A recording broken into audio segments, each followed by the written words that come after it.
नमस्कार, मैं हूं अंजित भूषण और आप देख रहे हैं देश हित की बात वतन सारथी के साथ। आज हमारे मेहमान हैं कवि और पत्रकार डॉक्टर राजेंद्र सोनी। राजेंद्र सोनी जी, आपका स्वागत है।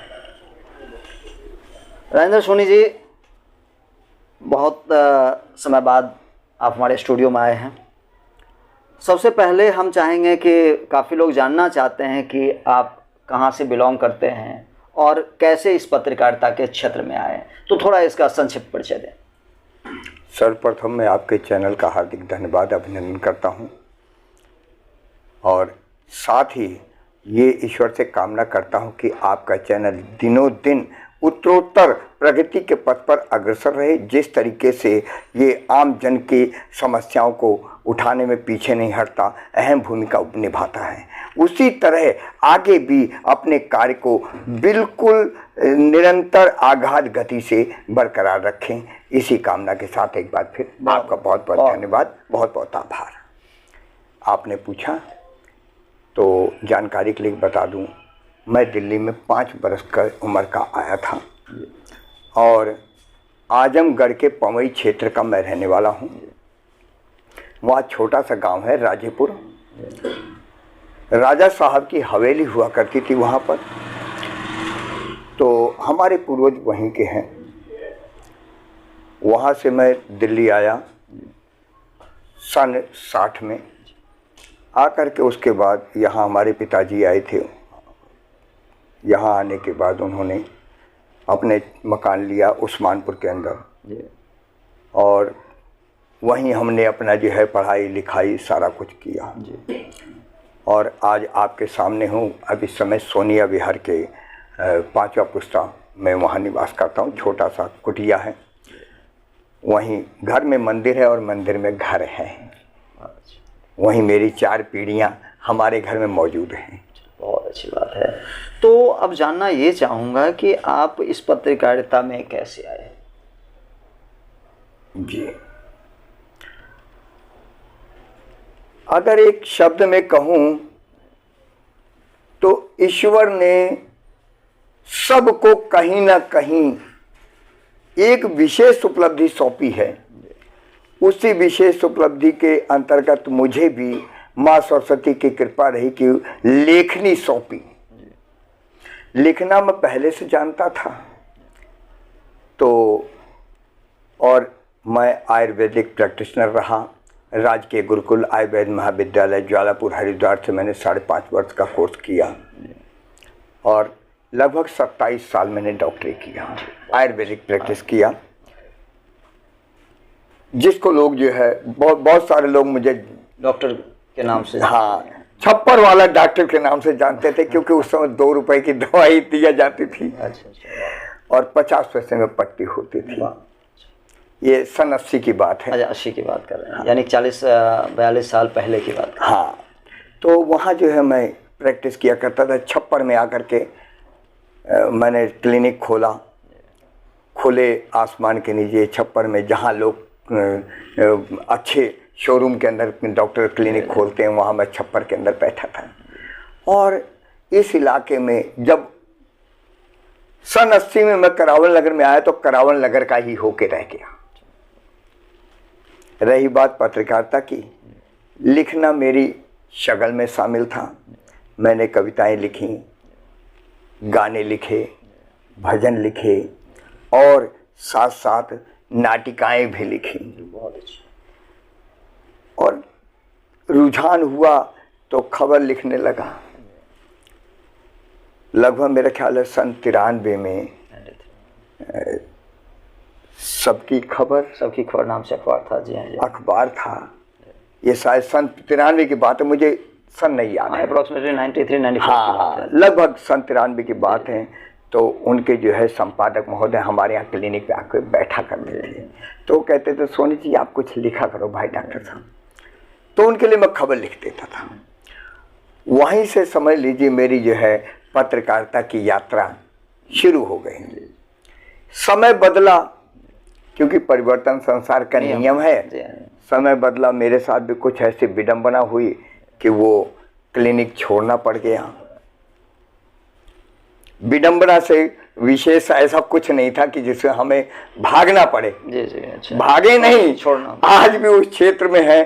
कुछ पारिवारिक परिस्थितियां ऐसी बदलाव आया घर में थोड़ा सा, और हमने क्लिनिक भी छोड़ दिया और घर भी छोड़ दिया। तो मैंने इसलिए स्पष्ट किया कि हमें डॉक्टर मैं आज भी हूँ और प्रैक्टिस अब नहीं करता हूँ, अब पत्रकारिता करता हूँ। खुल करके मैदान में आ गया। पता नहीं कैसे भारत सरकार ने मुझे ये संस्थान का जो है टाइटल मिल गया, सशक्त आवाज। और मुझे खुशी है, सशक्त आवाज टाइटल लेने से पहले मैंने 85 लोगों से इस पर वोटिंग कराया, तो 85 लोगों में 65 लोगों ने सशक्त आवाज को सेलेक्ट कर दिया वहाँ, और नाम ही देखिए सशक्त आवाज ही मिला। अब मैं कहता हूँ 1.5 पसली के मरगिल्ला से आदमी की सशक्त आवाज जो हमेशा आप लोगों के बीच में खड़ा रहता है, और एक भूमिका निभाने का काम कर रहा हूँ, पुल बन के काम कर रहा हूँ प्रशासन और जनता के बीच में। जैसा कि सशक्त आवाज़ आपका पाक्षिक समाचार पत्र है जी, तो इस समाचार पत्र को प्रकाशन करने में कई कठिनाइयों का सामना करना पड़ता होगा, क्योंकि आज इलेक्ट्रॉनिक युग आ चुका है, मोबाइल की दुनिया है। तो इस प्रकाशन में आपको कई कठिनाई जो आती है उसको थोड़ा सा बताएं, किस प्रकार की कठिनाइयाँ हैं और कैसे उसको दूर कर पाते हैं। कठिनाई और पत्रकार दोनों एक दूसरे के पूरक हैं। अगर पत्रकार है तो कठिनाई जरूर होगी। ऐसा नहीं हो सकता कि पत्रकार हो और कठिनाई ना हो। आप भी भुगत रहे हैं, भुगत चुके नहीं, भुगत रहे हैं। जो सच्चा पत्रकार है, जो आम आदमी की समस्याओं को आगे बढ़ाने, उनके समाधान करने में अहम भूमिका निभाता है, जो भारत सरकार से मिल रही योजनाओं को आम जन के बीच तक पहुंचाने का काम करता है, असल में मैं समझता हूं वही पत्रकार है।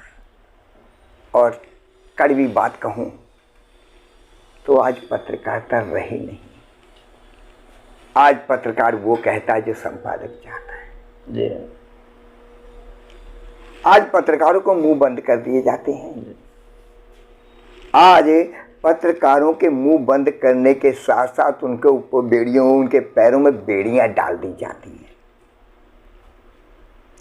तो ये सब बातें, बहुत सारी बातें हैं। इसके पीछे भी कहीं ना कहीं विडंबना है कि सरकार छोटे मझोले पत्रकारों को सहायता नहीं दे रही है।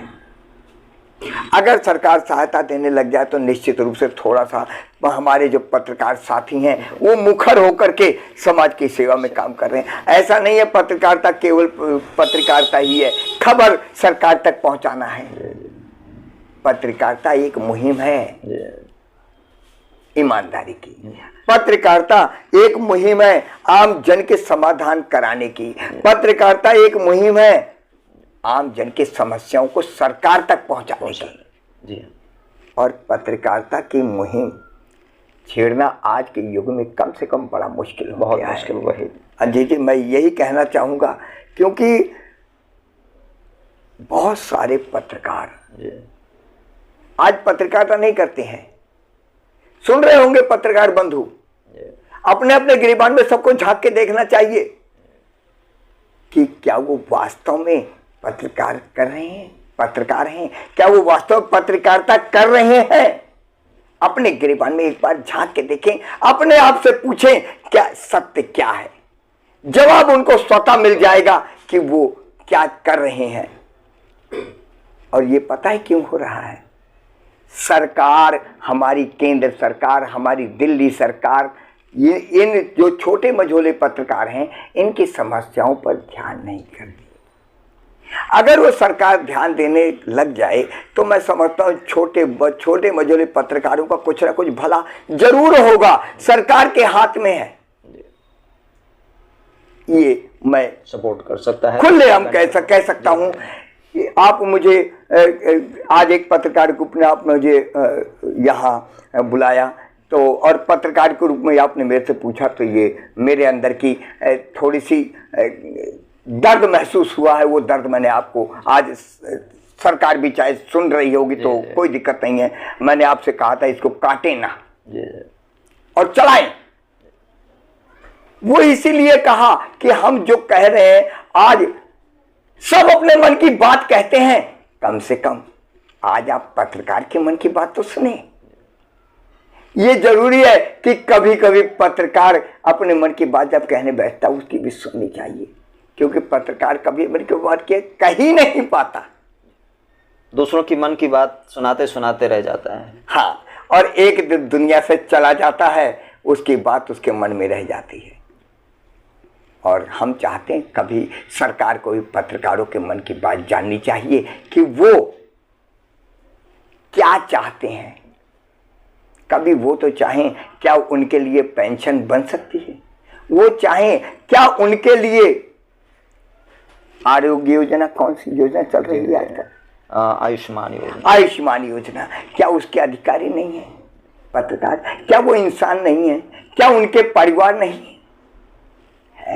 सब कुछ है, लेकिन क्या सरकार इन पत्रकारों की तरफ भी विशेष ध्यान देगी? मैं कहना चाहूँगा आपके चैनल के माध्यम से सरकार को ध्यान देना चाहिए।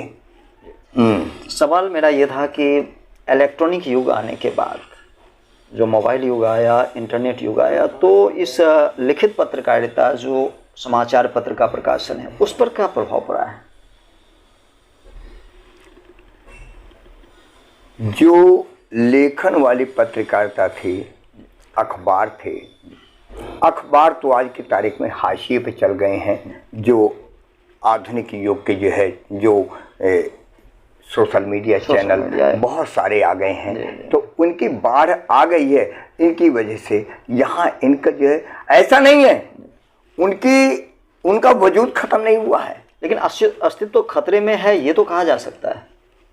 अस्तित्व तो आज भी अपनी जगह बरकरार है, लेकिन वो हाशिए पर पहुंच गए हैं। लोग इनकी उपयोगिता को भूलते जा रहे हैं जी। ये मैं कहना चाहूँगा, क्योंकि अभिव्यक्ति का अधिकार सभी को है। सोशल मीडिया पर सब डाल देते हैं, कर लेते हैं। आजकल आपके कहना चाहूँगा कि राजनीतिज्ञों को आप पत्रकारों की ज़रूरत नहीं है, सोशल मीडिया से वो अपने आप डाल देते हैं जी। हाँ, तो इसलिए मैं ये कह रहा हूँ कि वो हाशिए पे जरूर है, लेकिन उनकी भी जरूरत उनको तब पड़ती है। अस्तित्व बरकरार, अस्तित्व उनका बरकरार है, बिल्कुल इससे कोई शक नहीं। वो आगे भी रहेगा जी जी। बहुत हमारे बाद और भी आएंगे, बहुत सारे पत्रकार आएंगे जो समाचार पत्र चला रहे हैं। अगर ऐसा नहीं होता तो सोशल मीडिया वाले अखबार नहीं ढूंढते कि हमें अपने चैनल बचाने के लिए समाचार पत्र की जरूरत है, क्योंकि गवर्नमेंट का रेस्ट्रिक्शन समाचार पत्रों पे है, लेकिन सोशल मीडिया पे नहीं है। तो इस विश्वसनीयता के लिए समाचार पत्र की भूमिका बहुत अहम है, उसको आप नकार नहीं सकते। जी जी, बहुत अच्छी बात है। अब चलते हैं हम, क्योंकि आप एक एसोसिएशन जो कि इंडियन मीडिया जर्नलिस्ट यूनियन है उससे भी जुड़े हुए हैं और दिल्ली की कमान लगभग आपने संभाल रखा है, तो उसके बारे में जानना चाहूँगा।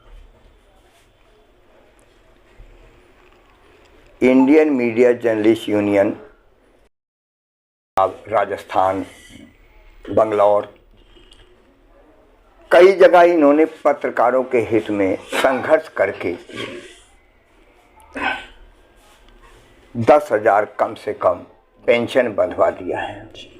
अब यही मुहिम हम दिल्ली में चलाना चाह रहे हैं कि यहाँ के जो पत्रकार हैं जिनको सरकार से किसी भी तरीके की सुविधा नहीं मिल पा रही है, खास तौर से छोटे और मझोले पत्रकारों की बात कर रहा हूँ मैं, जिनको सरकार से कोई सुविधा नहीं मिलती, जो संपादक तो कहलाए जाते हैं लेकिन उनको सुविधाएं कोई नहीं मिल पा रही।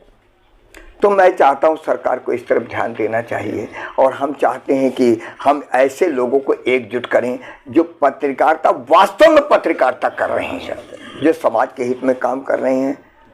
ऐसे पत्रकार जो किसी छोटे मझोले समाचार पत्र के पत्रकार हैं, जिन्हें समस्याएं आती हैं, उन समस्याओं के समाधान में हम उनके साथ हैं। समस्याओं को लेकर के हम हमेशा आगे बढ़ते रहेंगे। इंडियन मीडिया जर्नलिस्ट यूनियन की हमारी दिल्ली की टीम काम अच्छा कर रही है और आगे भी करती रहेगी, जो कि जनता के, पत्रकारों के हित में रहेगा। सोनी जी, जैसा कि मैं जानता हूँ आप एक कवि भी हैं, तो अब इतनी सारी बातों के बाद मैं चाहूँगा कि जो आपने कविताएं काफ़ी लिखी हैं, तो उनमें से जो आपके पसंद की जो कविताएं, उनके कुछ बोल आप सुनाएं। कविता अब क्या बताऊं मैं। तो होता है कुछ ना कुछ ऐसा होता है जो हमारे दिल को छूता है, ऐसी कुछ कविताएं होती हैं जो खुद को भी सुनाने में बड़ा आनंद आता है। ऐसी कुछ कविताएं आपके मन में? कैसी कविता सुनना चाहते हैं मुझे ये बताएं। जो आपको पसंद है। हम तो ये चाहेंगे हमारे दर्शक, हमें तो पसंद वाली बात कोई है ही नहीं, हम तो लिखते हैं केवल। चलिए कुछ सुना दें, जो भी आपकी इच्छा हो। मैंने अभी एक कविता लिखी है, देखिए। कविता अपने आप में बहुत कुछ कहती है और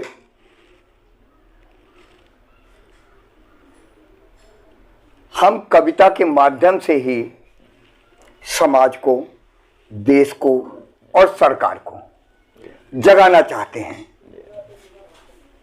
क्योंकि मैं कवि नहीं रहा, परंतु कभी कभी कलम बंद कर लिया करता हूं। बहुत सारे लोग, अब इसमें क्या है ये आप देखेंगे। अजीब जिंदगी है मेरे देश की, मशीन जिंदगी है मेरे देश की। चल रही है जिंदगी, हो रही है बंदगी, शान बढ़ रही है मेरे देश की। अजीब जिंदगी है मेरे देश की। कोई सो रहा है घोड़े बेचकर, कोई मुस्कुराता सपने बेचकर, कोई लच्छेदार बातों से रिझा रहा, कोई मस्त है पकौड़े बेचकर। जहीन बेहाल जिंदगी है मेरे देश की, अजीम जिंदगी है मेरे देश की। शहीद हो रहा है कोई देश पर, तंज कस रहा है कोई वेश पर। शहीद हो रहा है कोई देश पर, तंज कस रहा है कोई वेश पर। कोई बीज नफरतों के यहाँ बो रहा, तो कोई बातों से आवाम बरगला रहा। प्रभावहीन नीतियां स्वराज की, अजीम जिंदगी है मेरे देश की।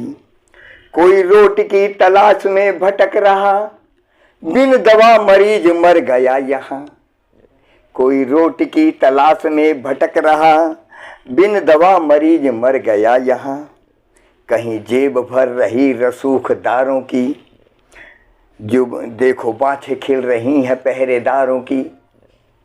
आप अपने आप समझ सकते हैं मैं क्या कह रहा हूं। जुबान बंद दिख रही विपक्ष की, अजीम जिंदगी है मेरे देश की।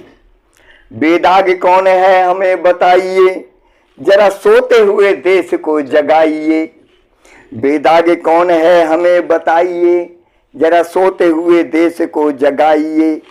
निहारिए गौर से प्रपंच को, मुस्कुराते चेहरों को बताइए। आवाम की चिंता कोई करता अगर, तो सड़क पर भी कोई मरता नहीं। खुशहाल जिंदगी है मेरे देश की, अजीम जिंदगी है मेरे देश की। बहुत अच्छा, बहुत अच्छा। ये इसमें हमने संदेश दिया है कि आप अपने गिरबान में एक बार झांकिए। खाली हरा चश्मा लगाने से हरियाली नहीं आती। सच्चाई को देखना पड़ेगा, सच्चाई को देखना पड़ेगा। अगर पहरेदार को देखना है ना, तो किसी अस्पताल में जाके देखिए, वहां सिक्योरिटी गार्ड चुपचाप 100 रुपए देकर के आपका काम कर लेता है। ये कटाक्ष है, कविता नहीं है। जी जी। बाकी आपने कहा तो अच्छी बात है, ठीक है। तो चाहेंगे कि भाई आप संदेश दें अब इस पत्रकार के, जो आपके देखने वाले हैं, जो आपके चाहने वाले हैं, और न्यू जनरेशन के जो पत्रकार हैं, मैं चाहूँगा उनको आप क्या संदेश देना चाहेंगे, क्या सलाह देना चाहेंगे, तो थोड़ा सा आप बताएं। नवोदित पत्रकार हों या सोशल मीडिया चैनल चलाते हों या पुराने पत्रकार हों, इन सभी पत्रकारों को मैं एक ही बात कहना चाहता हूं आपके चैनल के माध्यम से। अगर अपना वजूद बचाना है, अगर अपना वजूद हम लोगों को बचाना है, तो पीत पत्रकारिता नहीं, स्वच्छ पत्रकारिता कीजिए। जय। अगर अपना वजूद बचाना है तो किसी की गुलामी ना कीजिए। आप हमेशा सशक्त, मजबूत और समर्थ और सबल बन के उभरेंगे, ये मैं कहना चाहूंगा। सही बात। और शायद इसी का नाम पत्रकारिता है। चलिए, बहुत अच्छी बात है, आपने संदेश दिया। तो ये थे राजेंद्र सोनी जी, जो कि एक पत्रकार, कवि और मीडिया एसोसिएशन से भी जुड़े हुए हैं। तो जय हिंद, जय भारत, वंदे मातरम। आपका भी बहुत बहुत धन्यवाद।